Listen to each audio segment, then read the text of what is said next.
Hey everyone, welcome back to Data Millennials. I'm Atul, and in this video we are going to talk about dollar function in Excel. So what exactly is the dollar function and whether this dollar function is used in our day-to-day work? Most probably if you are associated with financial analytics or risk analytics, you might be using this dollar function. Reason being is that the Excel dollar function rounds a supplied number to a specific number of decimal places, and then it converts this into a text string with a currency format. Whenever you need to convert a number into a currency format using formulas, then you can use this dollar function. So the currency format used in this format, that is set as the default on your computer. So I am sitting in India, and for us the currency is Indian rupees. So instead of dollar in my system, I have used the rupee sign as my default format for currency. Now if I use this dollar function, then whenever I want to change the numbers into the currency format, then it will give me the rupee sign and then the number.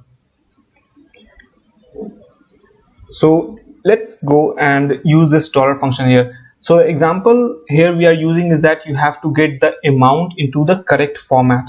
Currently you have a list of user, right, their addresses and the order amount. So this is the currency. So this is the money, and we need to convert this number into a currency format. So simply what we can do is that we can put equal to dollar, right, and after that I need to put a number. So the argument that dollar is asking for number, and this is our first argument. Now currently you can see in your cell H6 you have around 7 digits after decimal, but mostly what we use in our day-to-day work is that the 2-digit or 3-digit after decimals. So we'll put 2-digit. So the second argument that dollar asks is that how much decimals do you want in your currency format. So for me I want 2 decimal points. So now if I close the bracket and press enter, you will get rupees 471.43.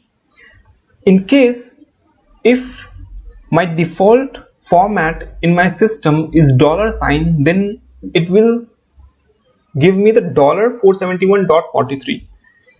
if you're sitting in some other countries and your currency format of your system is some other, for example euro or some other currency format, then by default it will give you your currency format and then it will give you the number.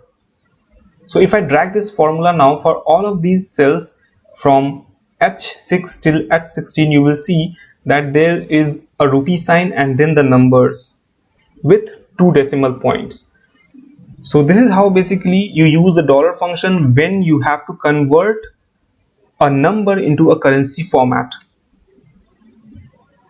Hey, if you find this video insightful, then do check out other videos and hit the like and subscribe button.